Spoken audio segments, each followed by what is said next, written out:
কাজের মেয়ে video call দিল। স্যার চুপ চুপ, কথা বলবেন না, আপনি দেখতে থাকুন। একটু পরে ম্যাডাম এই রুমে কি করে। আমি ফ্যানের পাখার সাথে ক্যামেরা লাগিয়ে দিয়েছি। আচ্ছা আচ্ছা ঠিক আছে, তুই যা, আমি দেখতেছি।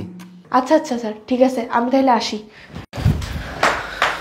কিরে, তুই আমার রুমে কি করছিস? না ম্যাডাম, তেমন কিছু না, আপনার বিছানাটা এলোমেলো ছিল তো, এই জন্য গুছিয়ে দিলাম। এই, তোকে কি আমি বলেছি আমার বিছানা গুছানোর জন্য? আমার যদি প্রয়োজন হয় আমি নিজেই তোকে ডেকে নিব, তোর কেন আমার রুমে আসতে হবে? ম্যাডাম সরি, আর হবে না। আর হবে না বললেই হলো? আর সরি বললে কি সব সমস্যার সমাধান হয়ে যায়? হে কি, আমার স্ত্রী দেখে কাজের মেয়ের সাথে খারাপ ব্যবহার করছে, কিন্তু আমার স্ত্রী তো এর আগে কখনো কাজের মেয়ের সাথে খারাপ ব্যবহার করেনি। না, আজকে যেহেতু কাজের মেয়ের সাথে খারাপ ব্যবহার করছে, তার মানে এখানে কোনো রহস্য আছে, আর এই রহস্যের উদ্ঘাটন আমাকে করতেই হবে। আচ্ছা ঠিক আছে, এখন তুই যা, আর ফ্রিজে যে গরুর মাংস আছে ওইটা বের করে রান্না করিস। জানিস তো আমার বয়ফ্রেন্ড আসবে। হুমা, কাজের মেয়েকে বলছে তার নাকি বয়ফ্রেন্ড আসবে, তার বয়ফ্রেন্ডের জন্য গরুর মাংস পোলাও রান্না করতে বলছে। তারা তোর গরুর মাংস আর পোলাও আমি তোকে জন্মের খাওয়াবো। আচ্ছা ম্যাডাম ঠিক আছে। আচ্ছা যা। এই শোন, এদিকে আয়। ম্যাডাম তোকে তো আমি আগেও বলেছি আমার বয়ফ্রেন্ড যে আজকে আসবে সেই বিষয় যদি তোর স্যার জানতে পারে তাহলে কিন্তু আমি তোকে জানে মেরে ফেলবো। আচ্ছা ম্যাডাম ঠিক আছে, কিছুই জানতে পারবে না স্যার। যাক, আপদটা গেছে। আমি আমার বয়ফ্রেন্ডকে ফোন দিয়ে আমার বাসায় আসতে বলি। হ্যালো। হ্যাঁ বলো। কই তুমি? আমি তো বাসায়। বাসায়? আচ্ছা এক কাজ কর, তুমি তাড়াতাড়ি আমার বাসায় চলে আসো, আমার বাসা পুরাই ফাঁকা।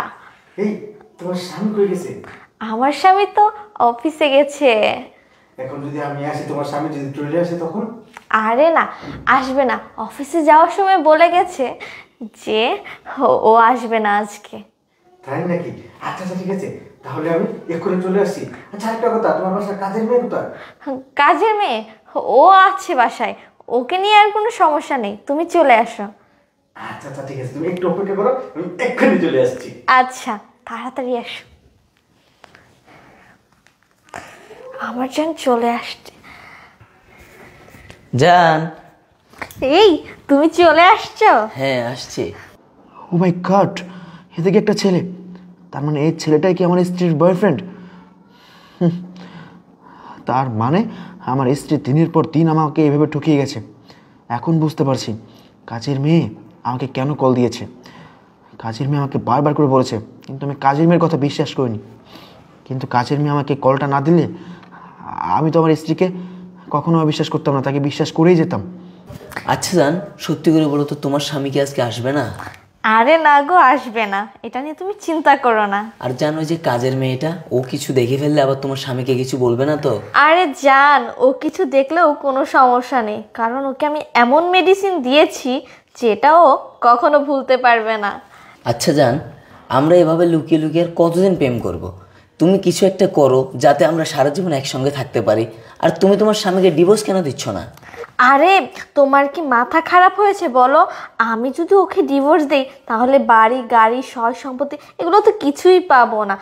এর জন্য ওকে আগে ডিভোর্স দিব না, আগে বাড়ি গাড়ি সয় সম্পত্তি আমার নামে লিখে নেই, তারপরে ডিভোর্স দেবো। আর তাছাড়া তো তুমি তো কোনো কাজ করো না, তোমাকে বিয়ে করলে পরে আমরা কোথায় যাব, কি করব, কি খাবো, কোনো টাকা পয়সাই তো নেই। এর জন্য আগে সয় সম্পত্তি সব লিখে নেই, তারপর ওকে ডিভোর্স দিয়ে আমরা দুজন বিয়ে করে সুখী সংসার করবো, বুঝেছ? আচ্ছা বাদ দাও এগুলো কথা, আমরা যেটা করার জন্য আসছি সেটা করি।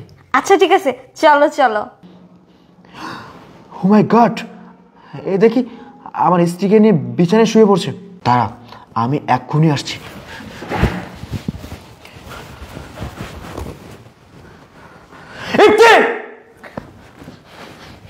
আরে আসি, তুমি এখানে? আমি কেন, আমাকে দেখে কি অবাক হয়ে যাচ্ছিস? এই তার আগে বল, এই ছেলেটি তোর কি হয় বল? এই ছেলে, এটা তো আমার কাজিন। এরকম একটা মিথ্যা কথা বলতে তোর মুখটা একটিবার জন্য কাঁপলো না? এটা যদি তোর কাজিন হয় তাহলে তোর সাথে এক বেডরুমে কি করতেছিল? আসলে ও ঘুমিয়ে গিয়েছিল। এই চুপ, একদম চুপ। আর একটাবার যদি মিথ্যা কথা বলিস না, তোর জিভ টেনে আমি ছিঁড়ে ফেলবো।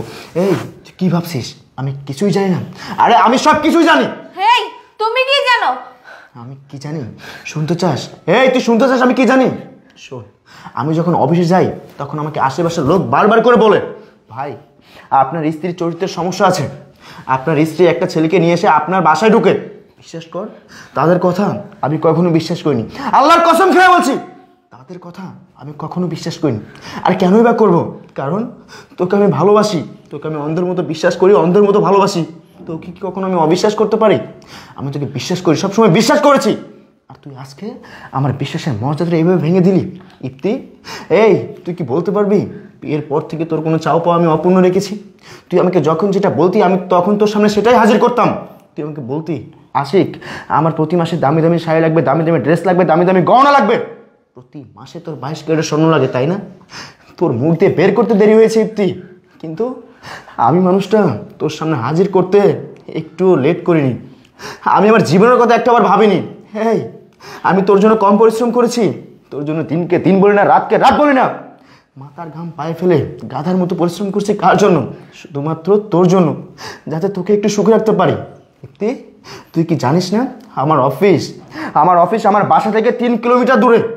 আমি কখনো কোনো রিক্সায় বা কোনো গাড়িতে করে অফিসে যাইনি, কারণ আমি যদি কোনো গাড়িতে উঠি তাহলে আমার টাকাটা বেশি খরচ হবে, আমার টাকা অপচয় হবে।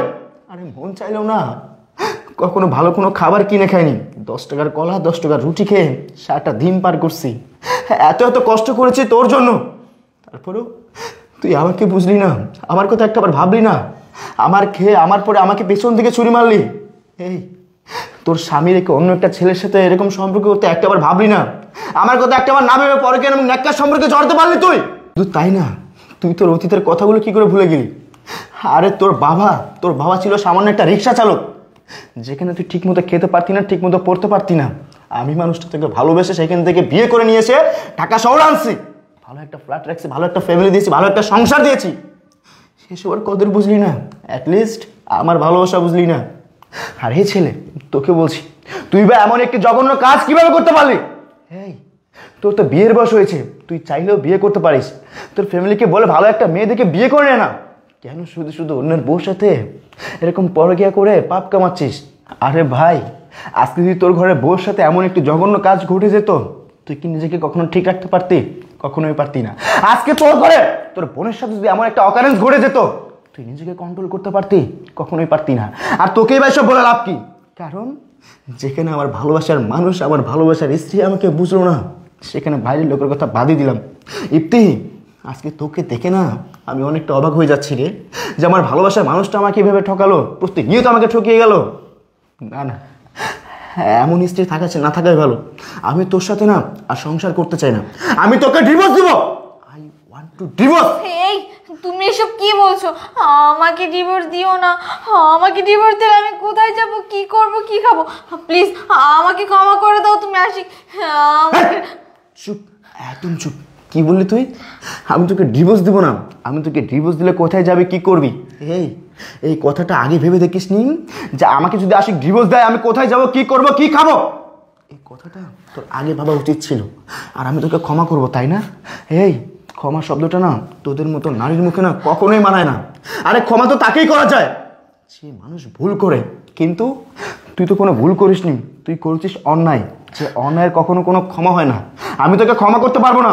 তুই একই, আমি তোকে ভালোভাবে বলছি, এখনো সময় আছে, ভালো ভালোই আমার বাসা থেকে বের হয়ে যা, নয়তো আমার থেকে খারাপ কিন্তু কেউ হবে না বলেছিলাম। এই বেরো বলছি। এই দেখেছিস, তুই যাকে ভালোবাসতি, তোর বয়ফ্রেন্ড, তোর নাগর, আজ তোকে রেখে পালিয়ে গেল। এতে তোকে একটা কথা বলি, তুই যাকে ভালোবাসিস তার পিছনে কখনোই ছুটবি না। তার পিছনে ছুটলে তুই তোর জীবনের মূল্য কখনোই পাবি না। তুই তোর জীবনের মূল্য তখনই পাবি যখন দেখবি একটা ছেলে তোকে ভালোবাসে। আর এইসব কথা বলে তোকেই লাভ কি? কারণ তুই তো এসবের মানেই বুঝিস না। আরে ভালোবাসার মানে কি তুই কি বুঝিস? যাই হোক, তোর সাথে কথা বলতে চাই না। আর তুই এখন এখানে থম্বার মতো খাড়িয়ে আছিস কেন? যা বেরো।